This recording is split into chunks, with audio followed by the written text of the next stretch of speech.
সত্যের মুখোশ কি সবসময় পরিষ্কার, নাকি অনেক সময় মিথ্যাই হয়ে ওঠে সবচেয়ে বড় সত্য? লিওনার্ড ভোল একজন সাধারণ যুবক। তার কোনো ভালো চাকরি নেই, অর্থ নেই, কিন্তু সে ভদ্র এবং মিষ্টভাষী। একদিন তার পরিচয় হয় এমিলি ফ্রেন্সের সাথে, একজন বয়স্ক ধনী মহিলা। এমিলি একা থাকতেন, আর লিওনার্ড তার সঙ্গে বন্ধুত্ব গড়ে তোলে। এমিলি লিওনার্ডকে পছন্দ করতে শুরু করেন।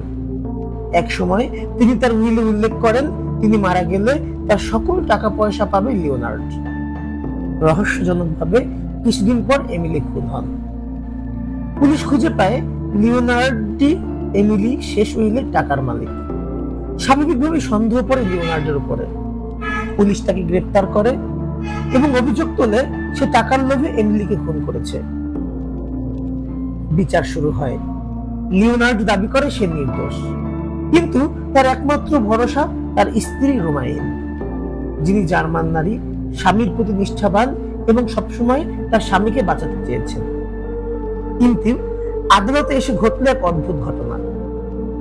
রোমাইন বললেন, আমি শপথ করে বলছি, খুনের রাতটা আমি তাকে বাড়িতে পাইনি। সে আমাকে মিথ্যে বলেছিল, সে নির্দোষ নয়। লিওনার্ডের মুখে হতবাকের ভাব, যেন ভেঙে পড়েছে সকল আশা।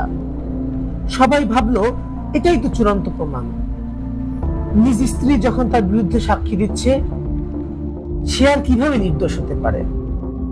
কিন্তু গল্পে এক চমক আসে। রোমাইন পরে গোপনে লিওনার্ডের উকিলকে কিছু চিঠি দেয়, যাতে বোঝা যায় সে ইচ্ছে করেই লিওনার্ডের বিরুদ্ধে সাক্ষ্য দিয়েছে। অর্থাৎ রোমাইন এমন অভিনয় করেছে যেন সে লিওনার্ডকে ফাঁসাতে চায়। বিচারক চমকে যান।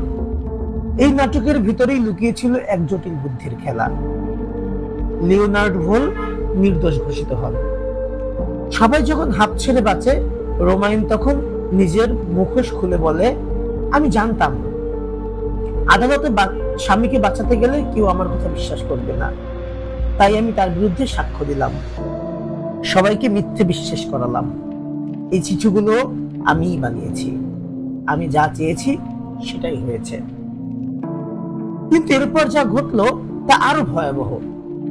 লিওনার্ড ধীরে ধীরে উঠে এসে বলে, ধন্যবাদ রোমাইন, কিন্তু এবার আমি চললাম আমার আসল ভালোবাসার কাছে। রোমাইনের চোখে জল আসে, তার মুখে হতবাক, ব্যথিত এক চাহনি।